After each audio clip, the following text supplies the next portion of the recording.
এই নারীরা আজকে যে 15টা বছর আমরা যে গণতন্ত্র আমরা পাই, এই যে নারীরা যারা যুদ্ধ করেছে, প্রত্যেকটা প্রভাবী সড়ক থেকেছে, অন্যায় বিরোধী প্রতিবাদ করেছে, সেই নারীদের নিয়ে আজকে দিনে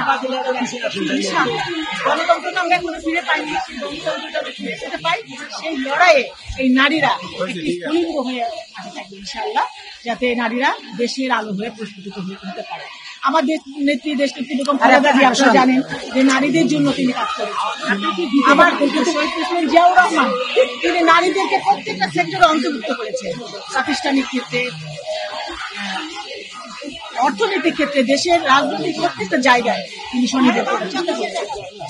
আমাদের এখন দেশটা তারেক রহমান বলেন নারীরা শুধু নারী নয়, নারীরা ঘরের আলো, দেশের আলো, সমাজের আলো। সেই আলোটা নিয়ে ইনশাল্লাহ জাতীয়তাবাদী দলের পক্ষ থেকে এই নারীরা রাজপথে সড়ক থাকবে যতদিন পর্যন্ত আমাদের পরিপূর্ণ গণতন্ত্র ফিরে না করে লড়াই করে যাবো ইনশাল্লাহ।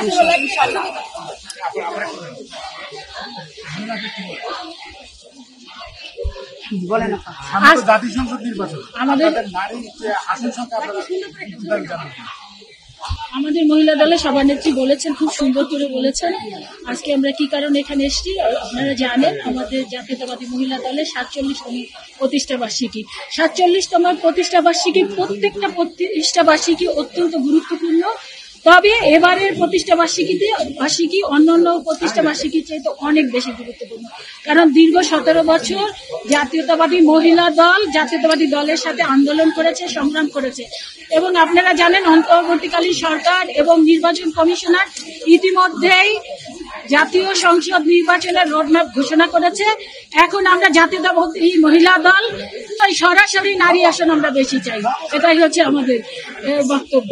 যে আমরা শুনেছি যে 5% দিতে চাই, মূলত আমাদের দাবি হচ্ছে 20%। আমরা আমাদের দলের কাছে এই আবেদন আমরা রাখছি। সকল শুভ শুভ শুভ দিন।